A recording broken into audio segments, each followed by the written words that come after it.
Top që shkonte Balaj vetëm e teqe 1-0 Vllaznia.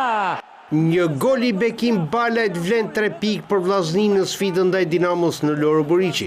E për më tepër vlen për kryesimin, ndërsa Vllaznia tani më është 3 pikë larg Elbasanit dhe në vendin e parë të paktën për 24 orë.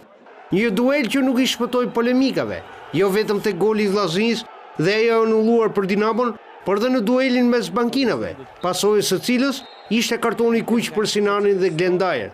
Gjithçka erdhi drejt për drejt në rrjetin e radio-televizionit shqiptar, ndërsa Vllaznia ka ndezur atmosferën kur në të 13 minutë ka kaluar në avantazh me Balaj, i cili ka shpëtuar mbulimin të mbrojtjes së Dinamos.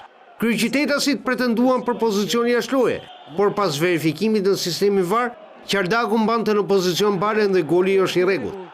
Dinamo shkundet dhe në të 20-ën minutë Guindo ka goditur me kokë, pas topit të Nezirit, por mbi tra.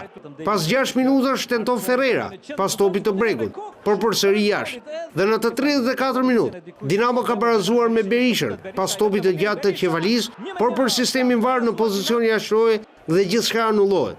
Pjesa e parë është mbyllur jo vetëm me pretendimin e Vllaznis për penallti, jo pas përplasjes së Mali Ismailin, por dhe në ndërhyrjen e Kastratit ndaj Berishës, teksa me sfushori Shkodran ndëshkohet me karton të verdh.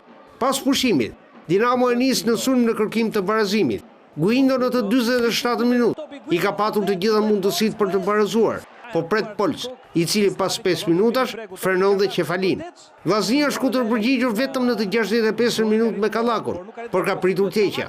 Aksionet e Dinamos gjithnjë në kërkim të barazimit janë të pafundme.